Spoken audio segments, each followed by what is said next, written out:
Hello dear friends, तो मैं हूं आरती। संस्कृति पीसीएस यूट्यूब चैनल पे आप सभी का स्वागत है। मैं हाजिर हूं एक नए विषय को लेकर के। आज हम बात करने वाले हैं उत्तर प्रदेश में जितने भी सरकारी स्कूल हैं 6 से 12 तक, वहां पर मोबाइल या स्क्रीन टाइम को कम करने के लिए सरकार एक नई योजना लेकर के आई है कि स्टार्टिंग का जो समय होता है, जहाँ पर असेंबली लगती है, आपकी प्रार्थना वगैरह होती है, वहाँ पर न्यूज़पेपर पढ़ा जाएगा।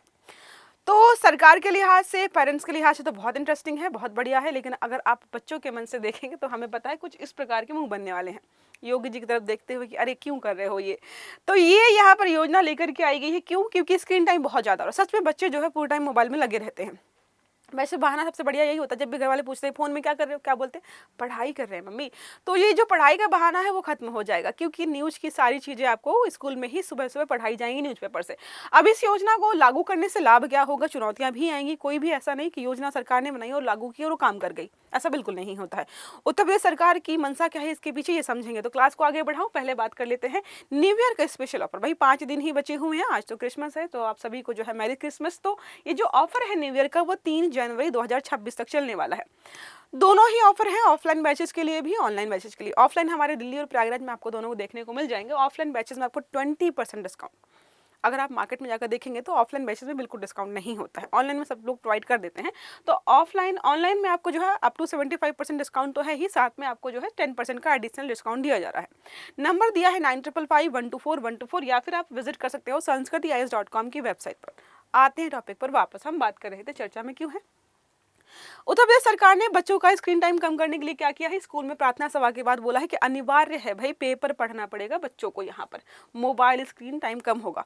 अब ये योजना पढ़ते समय मेरे मन में आया कि स्क्रीन टाइम कम कैसे करेंगे। स्कूल में प्रार्थना या जो असेंबली लगती है उस समय तो वैसे मोबाइल नहीं चला रहे थे, तो उस समय पेपर पढ़ाने से फायदा क्या होने वाला? घर जाके तो वो फिर भी मोबाइल चलाएंगे। फिर भी चलो समझ लेते हैं, यहाँ पर बोला गया है लोकतांत्रिक प्रक्रियाओं से जोड़ना चाहते हैं, क्योंकि न्यूज़पेपर में सब चीज़ें वही होती हैं, लोकतांत्रिक। दूसरा है समग्र शिक्षा, होलिस्टिक जो अप्रोच हमारी है पढ़ाई करवाने की, वो भी हम यहाँ पर ऐड ऑन कर। मुझे पता है आप में से बहुत सारे लोगों के स्कूलों में, या आपने ऑलरेडी स्कूल में जब पढ़ाई की है, तो मुझे मतलब इतना उम्मीद है कि जो यहाँ पे देख रहे हैं स्कूलिंग तो पूरी कर ही चुके होंगे। नहीं की है, अगर कर रहे हैं तो आधे बच्चों के स्कूल में ऑलरेडी चीज़ें होती हैं। उद्देश्य और महत्व तो बच्चों को डिजिटल तंत्र जो है उससे थोड़ा दूर, डिजिटल जो लत है फ़ोन मोबाइल चलाने की, वो सब कम करना चाहते हैं। रीडिंग हैबिट, तो पढ़ने की हार्ड कॉपी बुक से वो आदत खत्म हो गई है। क्रिटिकल थिंकिंग, साथ में जो है शिक्षा का कक्षा केंद्रित से जीवन केंद्रित बनाना। अब बात करते हैं जागरूकता और जिम्मेदार नागरिक तैयार करने की, यहाँ पर बात की गई है। अब आपको क्या लगता है, क्या सरकार की योजना सफल हो जाएगी? मतलब बच्चे अगर स्कूल में न्यूज़पेपर पढ़ेंगे तो घर जाकर मोबाइल नहीं चलाएंगे? आपको लगता है? ठीक है, कमेंट करिएगा। अब बात करते हैं पहल के मुख्य घटक क्या है, क्या क्या होने वाला है। तो प्रार्थना सभा के बाद स्कूल में आपको जो है अखबार पढ़ना है, राष्ट्रीय अंतर्राष्ट्रीय विज्ञान, संस्कृति, स्थानीय समाचार। देखो यहाँ पर क्या करेंगे ये लोग, मुझे पता है, मैंने भी किया अपने स्कूल टाइम में। मेरा सरकारी नहीं था, प्राइवेट था। वहाँ पर बोलते थे कि भाई तुमको एक सेगमेंट दिया जा रहा है कि तुमको बायो से या जो है साइंस से ही कोई न्यूज़ पढ़ करके कल आना है, और असेंबली में आपको बताना पड़ेगा कि फला फला जो है 2 न्यूज़ आज के हिसाब से बहुत महत्वपूर्ण है, जो साइंस से बिलोंग करती हैं, और ये किया गया है। ठीक है, लाभ होंगे भाषा कौशल, जाहिर सी बात है, बोलने में जो है आत्म कौशल आएगा, सॉरी आत्मविश्वास, कॉन्फिडेंस भी आएगा। अब असेंबली में जाकर खड़े होकर कोई पढ़ेगा तो उसमें कॉन्फिडेंस आता है। जो एंकर्स वगैरह होते हैं उनमें कॉन्फिडेंस होता है ना, बैठी हुई ऑडियंस से ज़्यादा होता है उनमें। बात करते हैं शनिवार विशेष गतिविधियाँ, ये सारा बताएगा क्या क्या होगा। क्विज होगा, पहली शुरू को समाचार आधारित गतिविधियाँ होगी, सामूहिक चर्चा, तर्क शक्ति, विश्लेषण क्षमता और रचनात्मक सोच बढ़ेगी, ये बोला गया है। अब बात करते हैं नागरिकता एवं लोकतांत्रिक शिक्षा, बोला गया है इसको। यहाँ पर बोला गया स्थानीय समस्याओं और विकास कार्यों। तो हाँ, ये हो सकता है कि बच्चे, क्या होता है कि जैसे आप समझिए कोई स्पेसिफिक किसी इलाके जिले में रहता है, तो उसमें एक जिले का खंड होता है जहाँ पर जिले की सारी न्यूज़ होती हैं।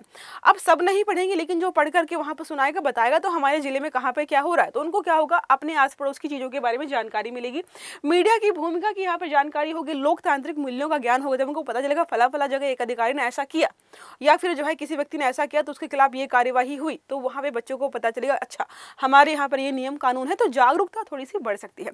और बोला भी गया कि भाई आर्टिकल 51A हमारा है मौलिक कर्तव्य, वैज्ञानिक दृष्टिकोण की बात करता है कि आपको रूढ़ियों को जो है छोड़ करके वैज्ञानिक दृष्टिकोण अपनाते हुए पढ़ाई करें। ये जो है पढ़ते समय मुझे लगा कि आपके मन में ये आ सकता है कि वैज्ञानिक दृष्टिकोण तो है मोबाइल से पढ़ना वैज्ञानिक दृष्टिकोण है, लेकिन बच्चा अगर पढ़े ही ना, मोबाइल में गेम खेला, इंस्टा चला रहा, तब क्या करेंगे? उस चीज को खत्म करने के लिए योजना लेकर के आएगी है। आर्टिकल 21A बोलता है कि गुणवत्तापूर्ण शिक्षा, और इनको लग रहा है कि भाई हम स्कूल में बच्चों से पेपर पढ़ाएंगे, गुणवत्तापूर्ण शिक्षा का जो हमारा लक्ष्य है वो पूरा होगा तो पूरा हो जाएगा। प्रमुख पहले तो हमने समझ लिया है कि 6 से 12 तक के सरकारी स्कूल सब जगह ये लागू किया जा रहा है। प्राइवेट स्कूलों को थोड़ी सी सहायता दी गई, वो लोग पहले से ये काम करते हैं। अब बात करते हैं स्पेशल ऑफर हमारा है न्यू ईयर का, जो 3 जनवरी तक चलने वाला है। यूपीएससी का foundation course pre plus mains का जो है, यहाँ पर आपको अप टू 75% तक का डिस्काउंट दिया जा रहा है। साथ में जो है 10% आपका एडिशनल ऑफ दिया जाएगा। जीएस का जो आपका ओनली बैच हमारा है 40,000 में है। बात करते हैं जीएस प्लस सी सेट हो गया कंपलसरी, आपका इंग्लिश है, साथ में प्रीलिम्स की टेस्ट सीरीज, ये सारी आपको मात्र 50,000 में मिलेंगी। नंबर है 9555124124, या फिर आप विजिट कर सकते हो sanskritis.com की वेबसाइट पर। ठीक है, चलो अब बात करते हैं वैज्ञानिक एवं सामाजिक प्रभाव के बारे में। तो वैज्ञानिक दृष्टिकोण यही है यहाँ पर कि बच्चों का जो है स्क्रीन टाइम कम होगा, ध्यान केंद्रित करने की क्षमता में वृद्धि होगी, और साथ में तनाव में कमी आएगी, सामाजिक मुद्दे उनको जानने को मिलेंगे, संवाद और सहयोग भी बढ़ेगा, और साथ में समुदाय से जुड़ाव भी उनका हो पाएगा। चुनौतियां यही है भाई कि सभी स्कूलों में न्यूज़पेपर आता है कि नहीं आता है, ये सबसे बड़ी समस्या है। दूसरा है, आता है अगर तो बच्चों को किस भाषा में पढ़ाया जा रहा है और न्यूज़पेपर किस भाषा में है। क्षेत्रीय भाषा बनाम यहाँ पर जो है राष्ट्रीय अखबार संतुलन आपको देखना पड़ेगा। ठीक है, चलो उत्तर प्रदेश की शिक्षा प्रणाली के बारे में बात कर लेते हैं हम। यहाँ पर कुछ इंपॉर्टेंट पॉइंट्स हैं। हमको सबको पता है कि जो जनसंख्या है वो लगभग 25 करोड़ है, जो 2000 का सेंसस वगैरह बनाया गया है। जो लेटेस्ट एस्टिमेट्स हमारे हैं वो बताते हैं कि 25 करोड़ आबादी है। कहाँ की? उत्तर प्रदेश के। नंबर ऑफ गवर्नमेंट स्कूल्स कितने हैं? 1.25 लैक्स। ये सारा डेटा यहाँ पर दिया है, सोर्स बताए गए हैं, कहाँ से मैंने ये जानकारी उठाई है। ठीक है, स्टूडेंट स्ट्रेंथ के बारे में बात करते हैं, 3.5 करोड़ है। टीचर स्ट्रेंथ के 2.5 लाख टीचर्स यहाँ पर हैं। लिटरेसी रेट मतलब कितने परसेंट लोग पढ़े लिखे हैं? तो 73%। ठीक है, कहाँ का है? सेंसस 2021 है ये। GER प्राइमरी मतलब जो एक तरीके से यहाँ पर समझ सकते हैं कि कितने GER प्राइमरी और सेकेंडरी, यहाँ पर यह है कि कितने बच्चे ऐसे हैं जो स्कूल जाने चाहिए। मतलब जो है एक जिला है जहाँ पर 100 बच्चे ऐसे जिनको स्कूल जाना ही जाना चाहिए, लेकिन मान लीजिए 95 जा रहे हैं, तो जो GER होगा वो 95% हो जाएगा, क्योंकि 5% बच्चे ऐसे हैं, 5 बच्चे ऐसे हैं जो नहीं गए। तो प्राइमरी के लिए जो है 95% है, और सेकेंडरी 78%। मतलब जो है सेकेंडरी जो है लेवल पर पहुँचते पहुँचते जो बच्चे स्कूल गए होते हैं वो हायर सेकेंडरी या सेकेंडरी के लिए नहीं जा रहे हैं। मतलब जो है 12th के बाद मान लीजिए जो है 95% बच्चे थे, उसमें से मात्र जो है 70 ही आगे पढ़े, बाकी ने ड्रॉप कर दिया। तो ये हमारा होता है GER। नेक्स्ट हमारा है GPI, ये होता है जेंडर का, मतलब लड़कों की तुलना में लड़कियां कितनी हैं, या लड़कियां यहाँ पर जो है जितनी स्कूल जानी चाहिए वो जा रही कि नहीं जा रही। प्राइमरी में 0.95 है, और सेकेंडरी में कितना है? 0.91 है। ओके, और स्टूडेंट और टीचर रेशियो के मतलब किसी स्कूल में कितने विद्यार्थी हैं। अगर स्कूल में जो है मान लीजिए 100 विद्यार्थी हैं, 5 टीचर हैं, तो एक टीचर पे इतने विद्यार्थी आएंगे। ये जो रेशियो होता है वो हम समझे तो यहाँ पर प्राइमरी में 36 बच्चों में एक टीचर है, सेकेंडरी में 40 बच्चों में एक टीचर है। कहाँ पर?